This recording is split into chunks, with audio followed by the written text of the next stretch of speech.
"Get out of my car right now," the cab driver shouted, slamming his hand against the steering wheel so hard it echoed down the block.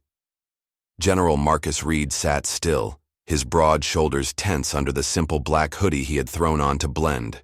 Now his deep brown hands rested calmly on his lap, even as the driver's anger rose like steam on the cool New York morning. "I said out!" The driver barked again, his Boston accent cutting sharp through the air. "You ain't got money for this ride, I can tell. I ain't got time to waste on folks like you." A few heads turned at the corner of Lexington and 45th. A woman pushing a stroller slowed her pace. A young man leaned out of the bakery, coffee in hand, curious eyes, judging eyes. Marcus unclipped his seatbelt without a word. His boots landed heavy on the curb as he stepped out, tall and unmoving. The driver jumped out too, tossing Marcus's small leather bag onto the cracked sidewalk like it was garbage. "Next time, call a bus," the driver spat, climbing back into the cab and speeding off without collecting a fare. Marcus stood there a long moment, breathing slow, the bag at his feet. The city buzzed around him, car horns, footsteps, snippets of morning conversation. His chest rose and fell once, calm, cold. He bent down, picked up his bag, dusted it off. Across the street, a white-haired man in a navy suit frowned at the scene. A teenage girl filmed the moment with her phone, half hidden behind a lamppost. Marcus caught her gaze, nodded once. She blinked, confused, then lowered her phone. He adjusted the strap on his bag and started walking down the block, his boots steady, against the concrete. His hoodie couldn't hide his straight military posture, years of discipline built into every step. But nobody here knew who he was. Not yet. The drizzle started as he reached the corner, soft and misty, blurring the edges of the street signs. Marcus pulled up his hood and tucked his hands into the pockets of his jeans, moving like any other man who had nowhere important to be. Inside, though, the storm was gathering.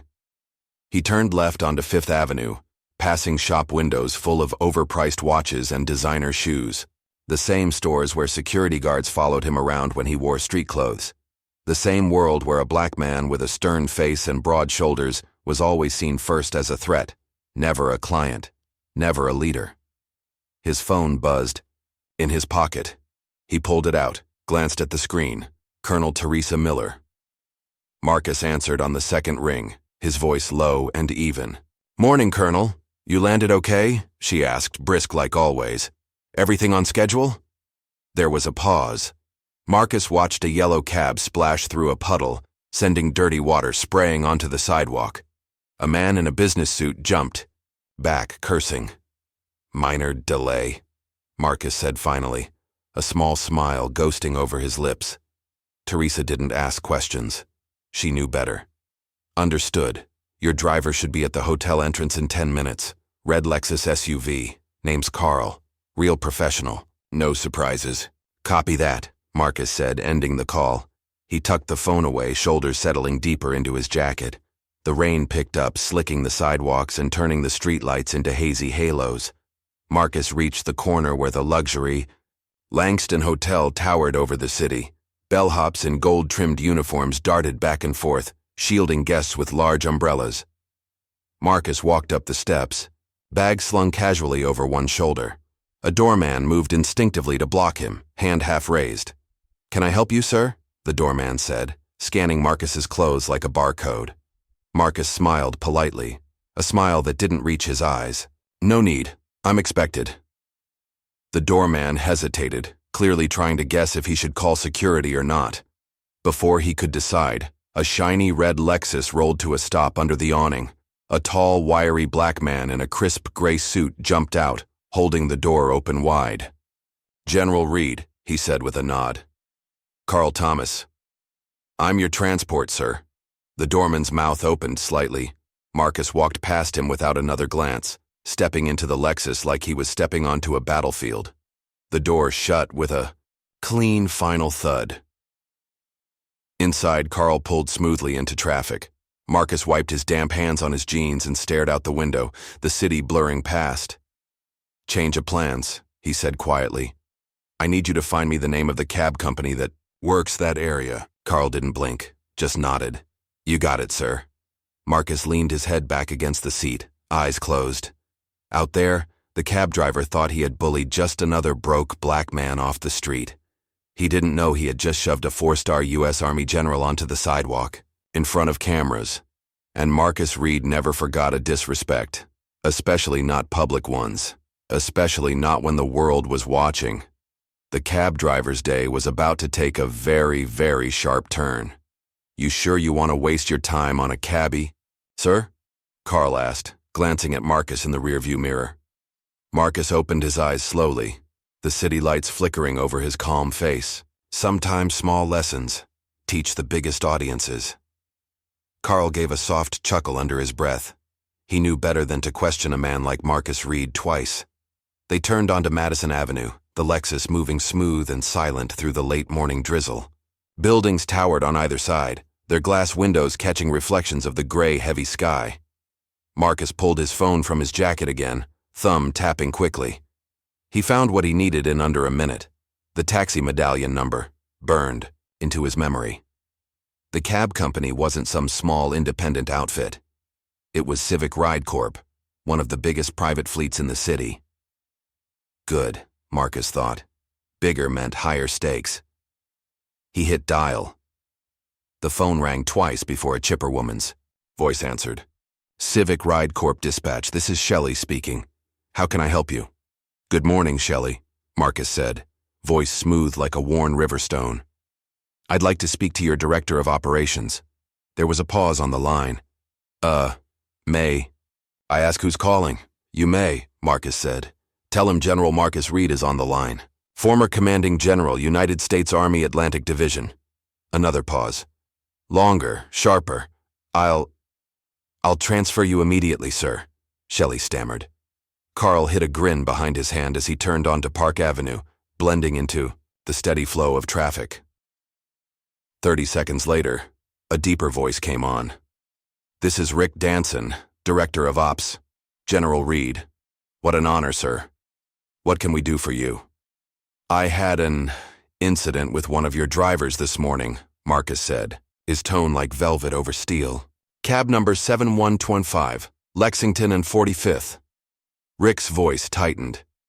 I'm very sorry to hear that, sir. What happened exactly? Marcus didn't rush. He let the silence stretch, let the weight of it settle between them. I was dragged out of his vehicle, Marcus said quietly. Public street, no warning, no cause. On the other end, Rick Danson sounded like he swallowed a mouthful of glass. Sir, that's completely unacceptable. I assure you, we hold our drivers to the highest standard. You'll need to do more than assure me, Marcus interrupted, his voice still calm, almost polite. You'll need to act. Carl turned the Lexus into a hotel garage, easing into a reserved spot. He cut the engine but stayed silent, letting the tension fill the cabin. Rick scrambled for words. Sir, we'll open an immediate internal investigation. Suspension pending review. No, Marcus said flatly. Termination. Today. Rick fell silent. And, Marcus continued, voice dropping lower, I want a public apology from Civic Ride Corp. By noon, or I will personally ensure your fleet loses its government transport contracts. Permanently. Rick stammered something about legal teams, protocols, review processes. Marcus waited, the same way he'd waited out insurgents in dusty war zones halfway around the world. Patient, unmovable. At last, Rick cracked. Yes, sir, immediate termination. Full apology, public statement. You'll have it, sir. Marcus ended the call without saying goodbye. He stared at the rain sliding down the Lexus window, the droplets racing each other to the bottom. His own reflection stared back, the hard lines around his mouth, the cool distance in his eyes. He wasn't done, not by a long shot. Marcus pulled up another number in his contacts, one very few civilians even knew existed. Federal Transport Oversight. Board. Inspector Deborah Shaw. He pressed dial. Carl's eyebrows lifted slightly when he heard the name, but again he said nothing. After 2 rings, a warm, confident voice answered. Deborah Shaw. Deborah, Marcus said. It's Marcus Reed. A beat of recognition. Well, I'll be damned, she said, her southern drawl curling around the words. Been a long time, General. How can I help? I need a compliance audit run on Civic. Ride Corp, Marcus said. Effective immediately. Deborah didn't even hesitate. Consider it done. Anything in particular you're looking for? Marcus smiled, small and grim. Just shine a light on him. See what scurries out. Deborah laughed. I always loved how you work. They exchanged brief pleasantries, then ended the call. Marcus tucked his phone away and finally exhaled, slow and deep. Carl spoke for the first time since they parked. Sir, if you don't mind me saying, you're a very patient man. Marcus turned to him, a faint glint of humor in his dark eyes. Patience, Carl, is just anger that's learned how to breathe. The rain outside thickened into a steady drumbeat, washing the city in gray. Inside the Lexus it was warm, silent. Carl handed Marcus a clean, dry hand towel from the glove compartment. Marcus wiped the last bit of rain off his hands, then off the back of his neck. What's next, sir? Carl asked. Marcus opened the door and stepped out into the parking garage, boots striking the concrete with measured, deliberate steps.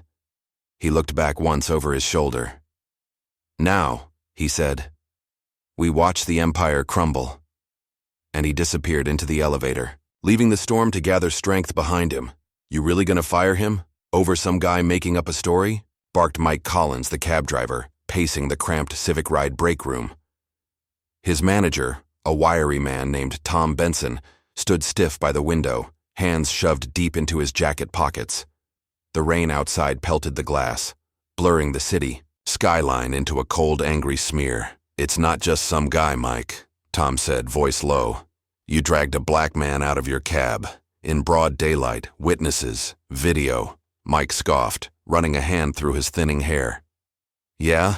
He looked like some broke street hustler. Hoodie, baggy jeans, probably had no money to pay. Tom's jaw tightened, his pale face flushed pink around the ears.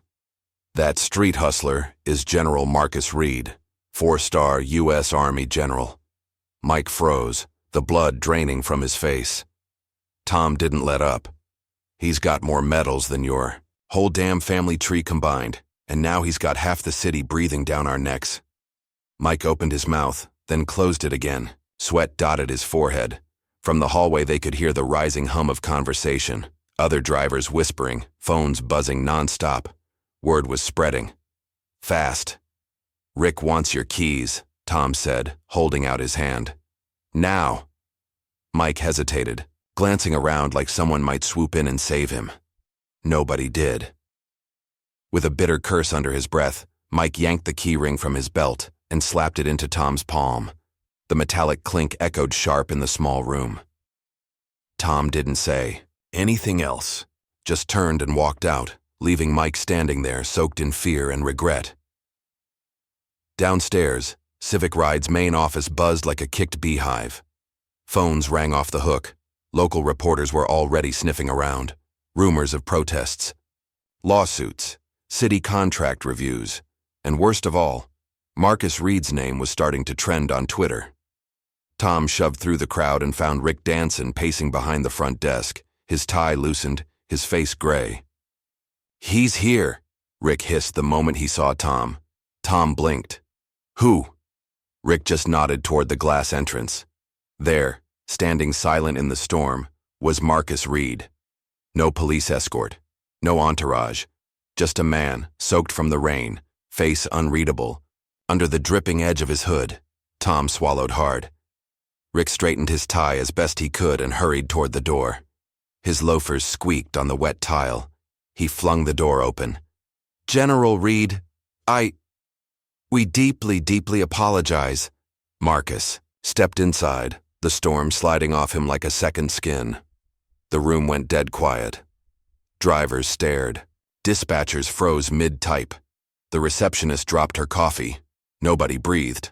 Marcus pushed his hood back slowly, revealing a close-cut fade, a sharply lined jaw, and the cold, quiet fury of a man who had commanded armies.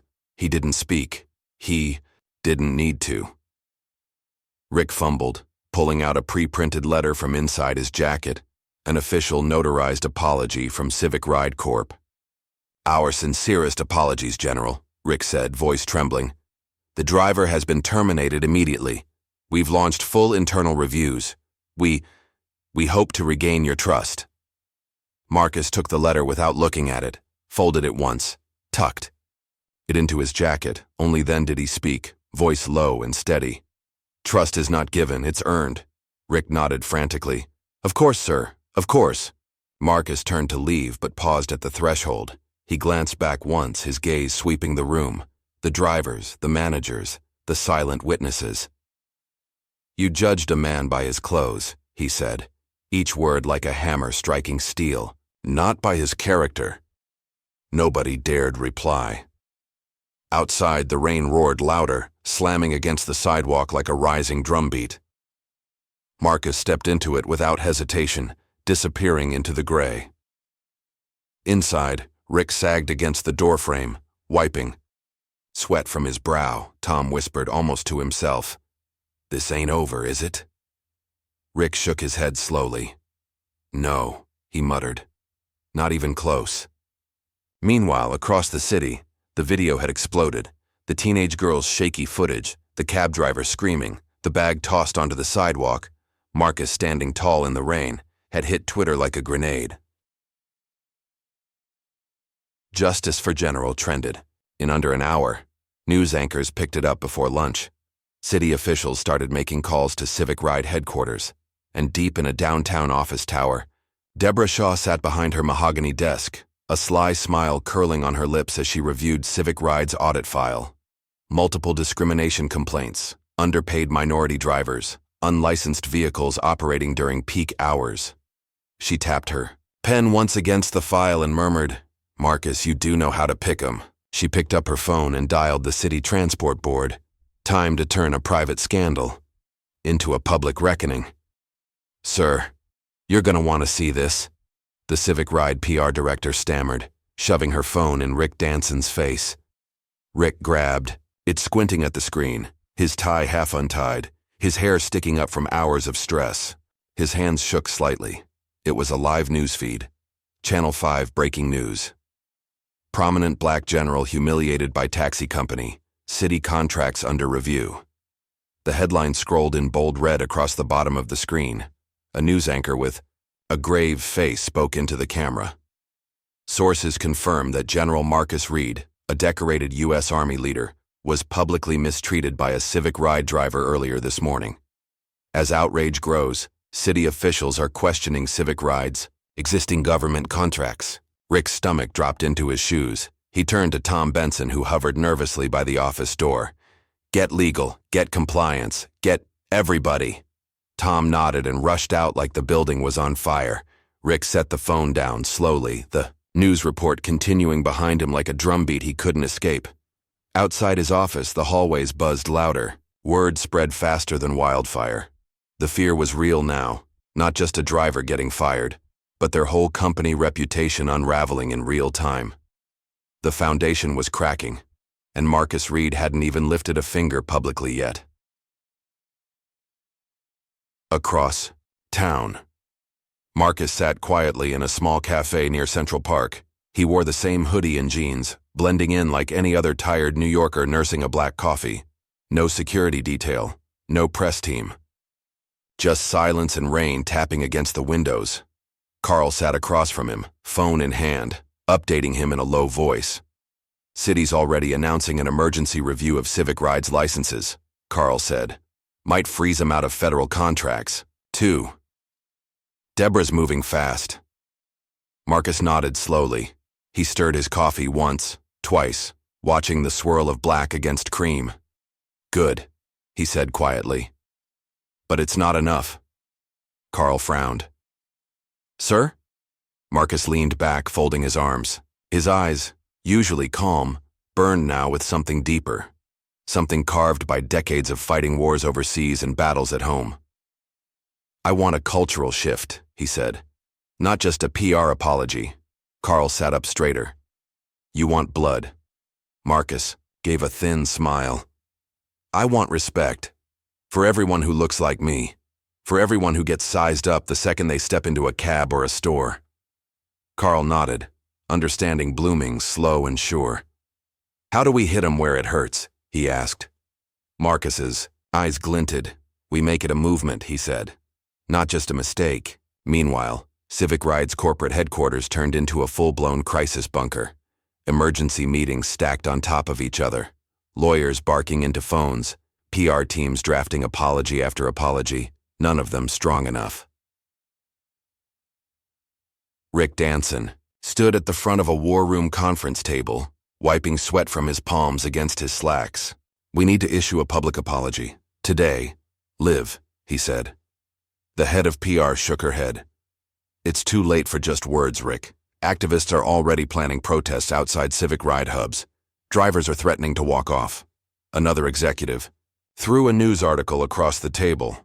The headline screamed, "Civic Ride's discrimination problem, not a first offense? I warned you about letting things slide with driver screening," the man barked. "Now it's blowing up in our faces." The room boiled over. Rick slammed his fist onto the table, silencing them. "Get me the mayor's office," he growled. "Maybe we can contain this." But even as he said it, he knew the truth. It was already too late. That afternoon, in a conference room inside City Hall, Mayor Linda Monroe sat across from Deborah Shaw, her brow furrowed deep.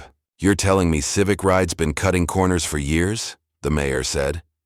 Deborah pushed a thick manila folder across the table. Inside were damning reports. Underpaid minority employees, ignored discrimination complaints, dozens of unlicensed vehicle operations. "Yes, ma'am," Deborah said coolly. "And now, with General Reed's case, the whole city's watching." Mayor Monroe flipped through the pages, each one heavier than the last. "Terminate all city contracts with Civic Ride effective. Immediately," she said finally, signing the executive order with a sharp stroke of her pen. "Blacklist them from federal contract consideration for a minimum of 5 years. Deborah smiled faintly. "Already drafted." As she gathered her things, the mayor looked up. "Tell Marcus Reed, he just changed the system. Not everybody can say that." Deborah gave a soft laugh. "Oh, he knows, he's just getting started." Back at the cafe, Marcus finished his coffee, stood up, and pulled his hood over his head again. Carl rose too, ready.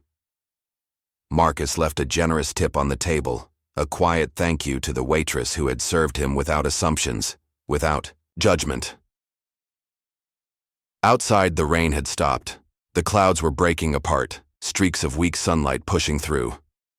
Marcus paused on the sidewalk, feeling the change in the air.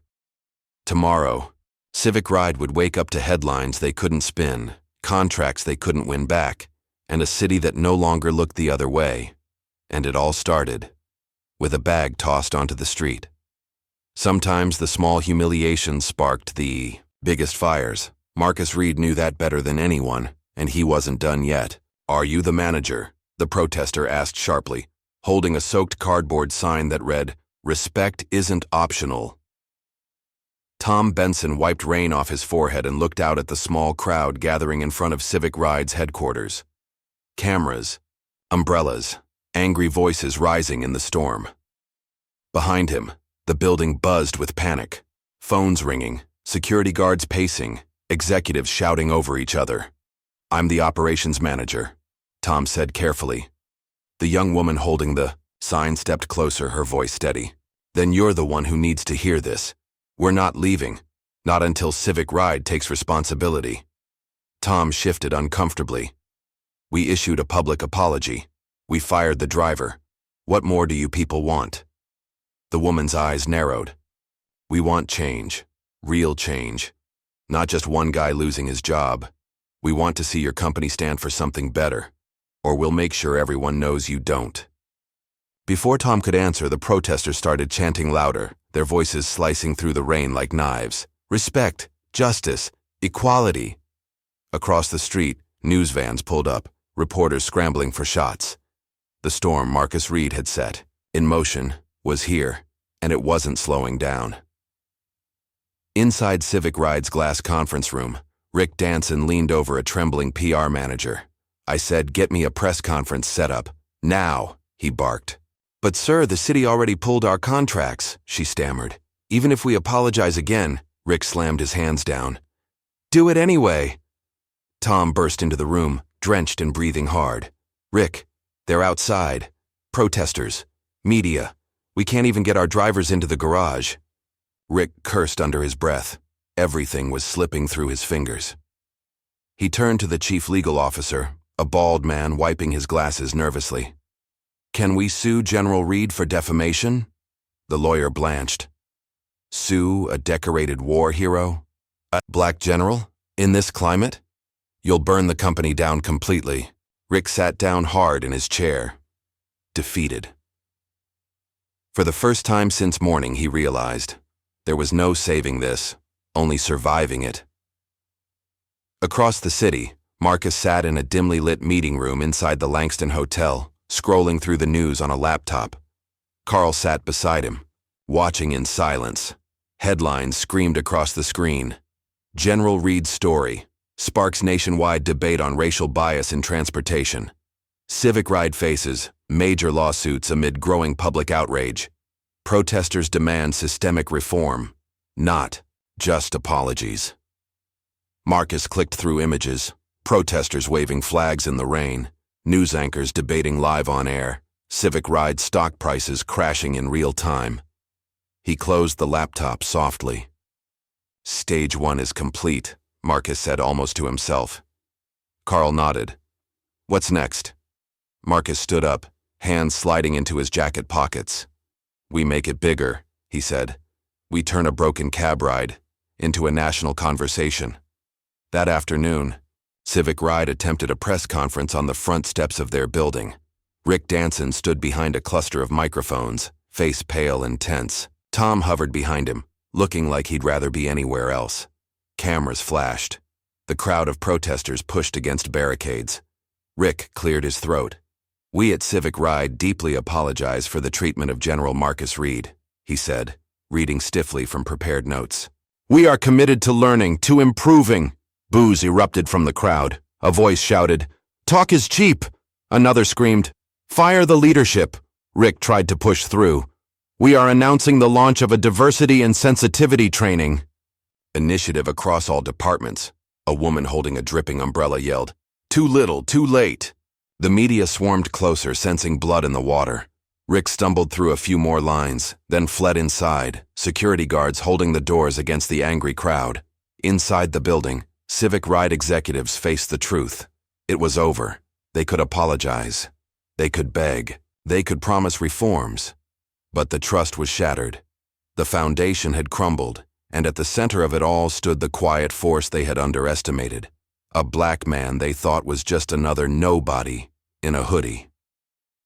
Later that night, in a small studio, Marcus sat in front of a live camera for an exclusive national interview.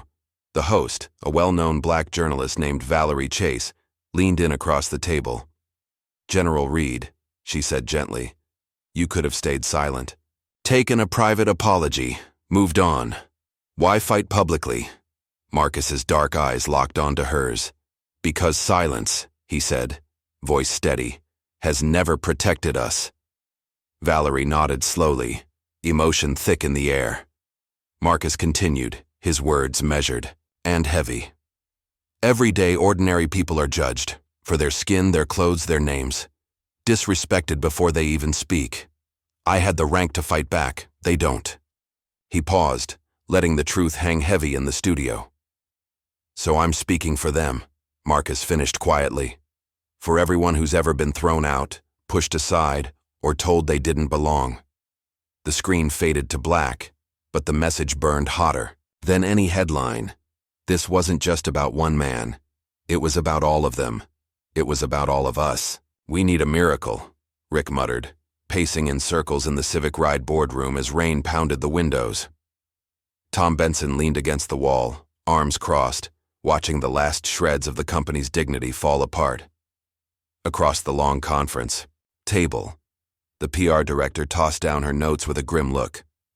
"Sir, it's not about damage control anymore, it's about survival. Barely." Rick's cell phone buzzed on the table. He grabbed it like a drowning man reaching for a rope. His face paled after a few seconds of listening. He ended the call and turned to the room, voice hollow.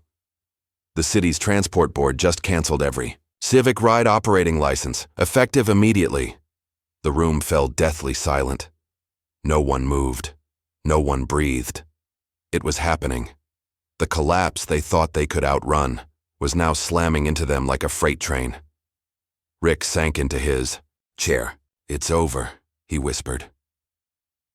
Across town, Marcus Reed watched the news unfold on the big flat screen in his Langston Hotel suite.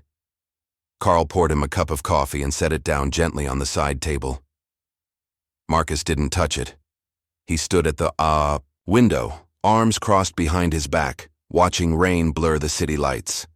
On screen, a reporter spoke urgently. "In an unprecedented move, the city has revoked Civic Ride Corp's operating licenses following allegations of racial discrimination and systemic misconduct. Protesters continue to rally for broader reforms in the transportation industry." Below the screen, a scroll of trending hashtags flashed. "Ha Justice for General," "Respect on the Street," "Change." Now Marcus closed his eyes for a moment, letting the sound of the storm outside and the noise of the city mix in his mind. It wasn't just about Civic Ride anymore. It was bigger. It was about the quiet daily humiliations so many had endured without cameras. It was about power. It was about dignity. Meanwhile, in Civic Ride's once bustling dispatch center, the lights flickered dimly. Dispatchers packed their desks into cardboard boxes. Drivers stormed out, yelling about unpaid shifts, missed checks, betrayal. A few loyal employees stayed, hoping against hope. Most didn't. Mike Collins, the former cab driver at the heart of it all, sat slumped against a wall in the alley behind the building, a cigarette dangling from his lips soaked to the bone. He stared into the rain, blank and beaten. Nobody called him. Nobody offered to help. In the end, even the ones who had cheered his cruelty abandoned him. Mike Collins had become a cautionary tale. The man who misjudged a stranger and paid with everything. That evening, Marcus met with Deborah Shaw and a handful of city officials in a quiet private conference room tucked away inside City Hall. The room smelled faintly of coffee and wet umbrellas. Deborah spread out folders across the table, her voice crisp and steady. "The contracts are terminated. The lawsuits are incoming. Civic Ride's top leadership is facing a full federal investigation." Marcus nodded once. The mayor, Linda Monroe, leaned forward. Her tailored suit was sharp, her voice sharper. "General Reed, you've done more than just bring attention to a single case. You've exposed a rot across the whole system." Marcus said nothing, simply listening. "We need someone," the mayor continued, "to help lead a new public transport initiative. Fair hiring, strict anti-discrimination training, proper oversight." The room held its breath. Marcus looked up, his gaze steady. "You don't need a figurehead," he said. "You need accountability. Build it. Staff it with the right people. I'll endorse it publicly. But it has to be real. Not just another empty committee." The mayor smiled slowly. "That's exactly what I hoped you'd say." Later that night, Marcus walked alone through the streets of New York, the storm finally spent, puddles gleaming under the street lights. He moved quietly, unnoticed, blending into the flow of the city he had fought for, bled for, sacrificed for. People passed him by. Men in suits, women in heels, teenagers laughing under umbrellas. No one knew they were brushing shoulders with a man who had shifted the ground beneath their feet, and that was fine with Marcus. Because true change wasn't about fame. It was about leaving things better than you found them. He stopped at the corner of Lexington and 45th. The same cracked sidewalk where, just days earlier, he'd stood humiliated, his bag thrown like trash at his feet. Marcus stared at it for a long moment. Then, he smiled. A quiet, private smile. Not out of anger, not out of revenge, but out of something deeper. Victory, and something even rarer. Hope. "I don't see why we have to change everything just because of one incident," grumbled a Civic Ride executive, adjusting his expensive cufflinks. The emergency board meeting had moved to a cheap conference room in a downtown office they could barely afford anymore. Their skyscraper headquarters was already up for lease. Around him, a few tired, battered faces nodded, but not everyone. Across the table, a younger board member, a woman in a gray sweater and no jewelry, leaned forward, eyes sharp. "It's not about one incident," she said. "It's about years of ignoring warnings, years of letting bias become normal, and now it's cost us everything." The old guard shifted uncomfortably. The woman stood up slowly, stacking her papers. "If we survive this, we rebuild from scratch," she said firmly. "Different leadership, different hiring, different culture." Nobody argued, because deep down, even the ones still clinging to excuses knew the old way was dead, and Marcus Reed had buried it. At City Hall, plans were already in motion. Marcus sat at a long table with Mayor Monroe, Deborah Shaw, and a team of city planners, their heads bent over blueprints, contracts, and new policies. "This won't just be about Civic Ride," the mayor said, tapping a pen against the table. "It'll be a complete overhaul. Every company applying for city contracts must meet new equity and anti-discrimination standards." "Training isn't enough," Marcus said calmly. "You need real consequences for companies that fail." Deborah nodded. "License suspensions, fines, permanent, bans if necessary." The mayor smiled, a hard, satisfied smile. "Good. Let's set the tone." For hours they worked through the night, rewriting rules, drafting new legislation, hammering out protections for drivers and passengers alike. By dawn, the first draft of the new Equal Access Transportation Act was born, and at the heart of it was a silent promise. No one would be humiliated like that again, not without a fight. Meanwhile, Civic Ride's meltdown became national news. Morning shows debated it. Podcasts dissected it. Social media platforms flooded with stories from ordinary people, Black, brown, Asian, immigrants, all sharing their own small humiliations with taxis, hotels, stores, schools. A wave of truth surged across the country. Young black woman posted a TikTok about being ignored for rides downtown because of her natural hair. An older Latino man tweeted about being overcharged by cabbies for years. The floodgates had opened, and Marcus Reed's silent stand in the rain had become a symbol, not just of rage, but of quiet, disciplined resistance. At a university in Paus, Harlem, a sociology professor held up Marcus's viral interview for her students to watch. She paused the video halfway through, looking around the lecture hall. "Power," she said, "isn't just about the loudest voice. Sometimes, it's the calm man who refuses to be moved, who changes the world." Students nodded, some wiping away tears. Marcus's dignity had echoed louder than any protest sign, and it wasn't slowing down. In the days that followed, Civic Ride's fall became total. Lawsuits filed, offices shuttered, assets frozen. Rick Danson resigned under pressure, disappearing from the public eye. Tom Benson quietly switched industries. Mike Collins moved out of state, looking for work nobody seemed willing to give him.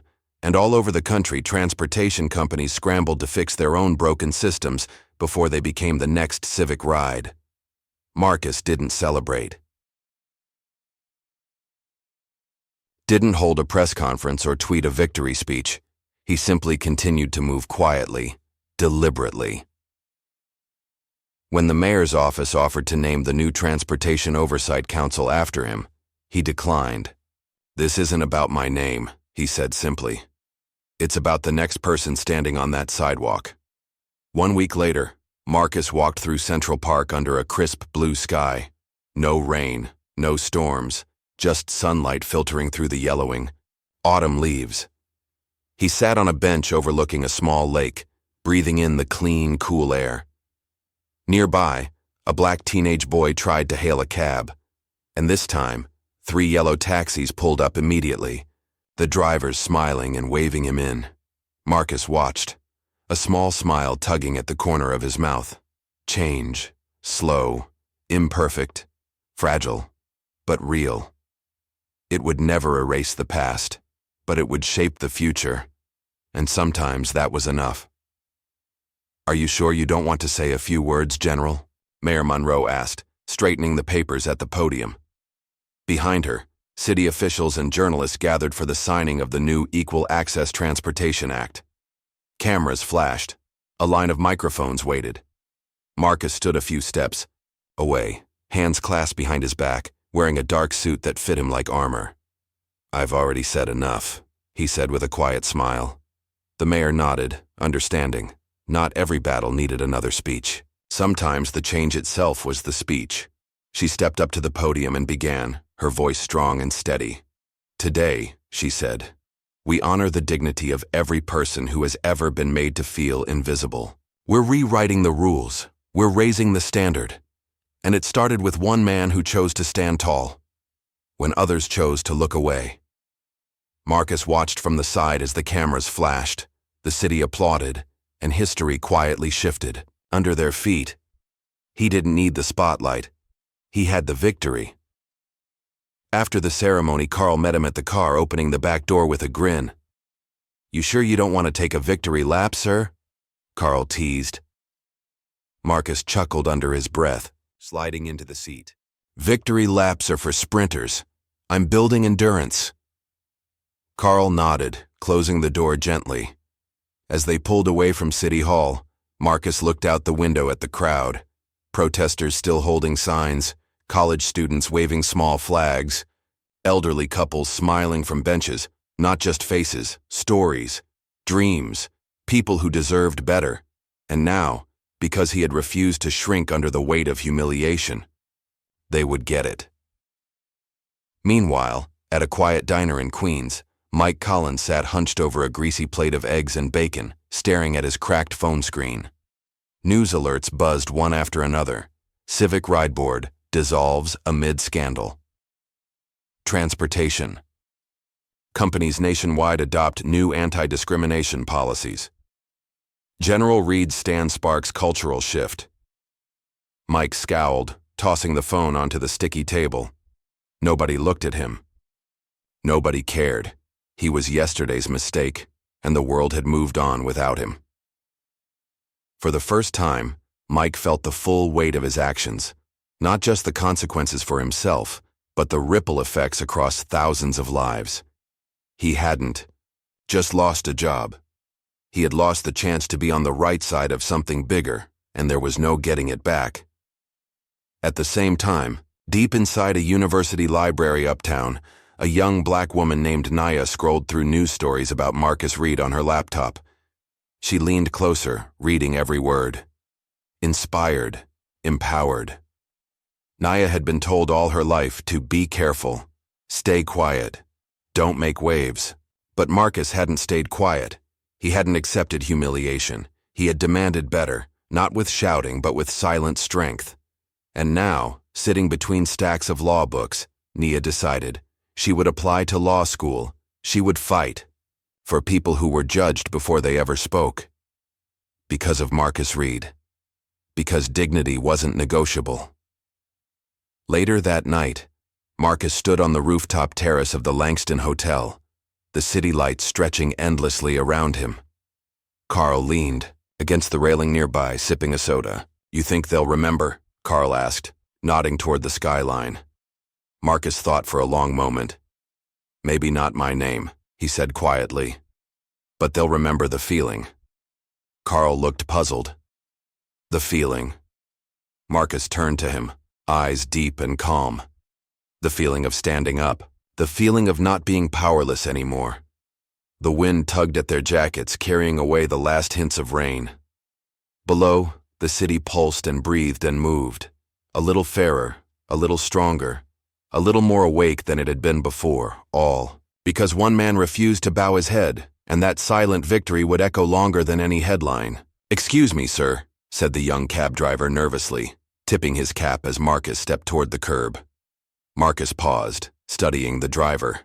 The man was Latino, probably no older than 25, his hands fidgeting slightly on the steering wheel.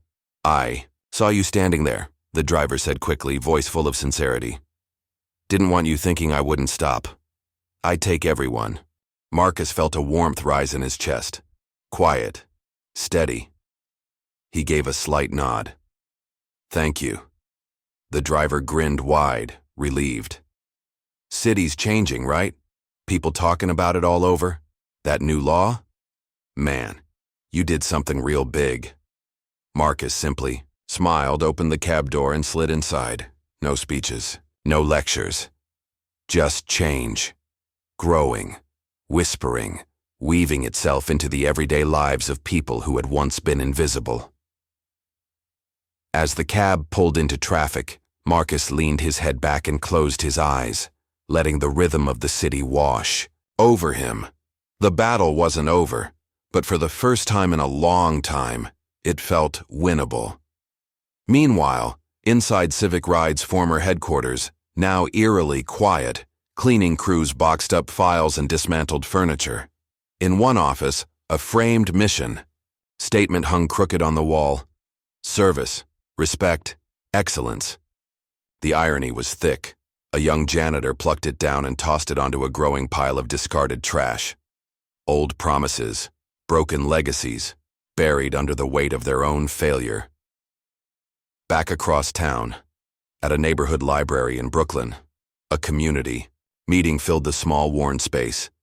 Folding chairs scraped against the tile floor as people from all walks of life, Black, Latino, Asian, white, gathered around a projector screen. On it, Marcus's interview played, his voice low and steady. "And older woman stood up, her cane tapping the floor. "My grandson used to be scared to hail a cab at night," she said, voice trembling. "Afraid they'd drive right past him. Now he feels seen." The crowd murmured, some nodding, some wiping tears from their eyes. They weren't talking about Civic Ride anymore. They were talking about hope, about dignity, about a future that finally felt within reach. That same night, Marcus visited a quiet cemetery in Queens. He stood before a simple grave marked Robert Reed, beloved father, Vietnam veteran Marcus, knelt, brushing fallen leaves off the headstone. "I hope you see it, Pops," he murmured. "I hope you know." His father had taught him to stand tall even when it hurt, to walk with dignity even when others tried to strip it away. And now Marcus had passed that lesson forward, a ripple moving through 1,000 unseen lives. He stayed there a while, letting the silence fill him. No medals, no parades, just the still, sacred weight of doing what was right. As midnight approached, Marcus walked back through the city. The streets buzzed with life, late-night vendors selling hot dogs, street musicians playing saxophones under the glow of streetlights, couples laughing under umbrellas. Normal, alive, unbroken. At a crosswalk, a teenage boy caught Marcus's eye and gave him a small, respectful nod. Marcus nodded back. No words, no need.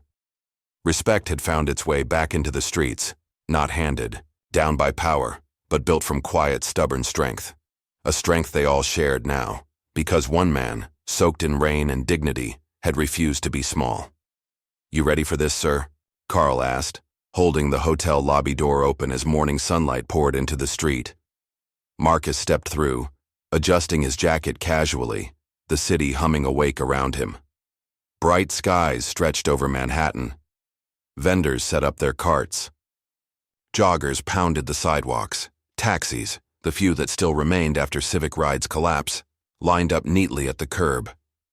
Marcus paused, soaking it all in. Today wasn't about fighting anymore. Today was about building. Across the city, transportation companies had adopted new bias training. Hiring policies shifted. Passenger protections tightened. It wasn't perfect yet. Marcus knew that. But perfection wasn't the goal. Progress was. Step by stubborn step. Across town, Mayor Monroe stood at a podium surrounded by construction workers, cab drivers, teachers, small business owners, people from every walk of life. She held up a framed plaque and smiled broadly. "We dedicate the Marcus Reed Equal Access Initiative today," she said, her voice carrying through the plaza. Not because one man demanded attention, but because he reminded us to look closer, to listen, to lift each other up. Applause echoed down the concrete canyons. In the back of the crowd, Marcus stood quietly, hands in his pockets, hidden by sunglasses and a plain ball cap. He didn't need to be on stage. The movement was bigger than him now. And that was exactly the way he wanted it. At the same time, inside a small classroom in the Bronx, a young black boy raised his hand eagerly. The teacher smiled. "Yes, Jamal?" Jamal stood, straight-backed and confident. "My dad says it doesn't matter what you wear or where you're from. You deserve respect." The classroom clapped. Outside the cracked windows, sunlight bathed the brick building's gold. Small. Seeds. Big futures. That afternoon, Marcus visited a community center where murals were being painted by local artists. One caught his eye. A towering black man, head held high, standing in the rain, while a city bowed its head in shame around him. It wasn't an exact portrait, but he knew it was him. Still, he didn't point it out, didn't ask for credit. He just smiled, nodded to the young artist who dipped her brush into bright, determined colors, and kept walking. The work wasn't finished, neither the mural nor the movement, but both were in good hands now. Later, Marcus found himself back at the same corner, Lexington and 45th, where it had all started. The sidewalk was clean now. No cab horns blaring in anger, no thrown bags, no shame, just a city breathing a little easier, learning slowly how to stand straighter. He stood there a long while, hands in his pockets, letting the traffic and noise swirl around him. This was what change looked like. Not fireworks, not fanfare, just 1,000 tiny shifts in the weight of the world. As the sun dipped low, painting the skyscrapers pink and gold, Carl pulled the car up quietly. He rolled down the window, grinning. "You coming, General?" Marcus chuckled, stepping off the curb. "I'm not a general today," he said easily, sliding into the passenger seat. "Today I'm just a man." Carl nodded. "A man who made history." Marcus didn't argue. He simply watched the city roll past, his heart steady, his soul lighter than it had been in years. Some battles were fought with weapons, some with words, and some were fought simply by standing tall when the world wanted. "You small," Marcus Reed had chosen to stand, and in doing so he lifted everyone around him higher forever.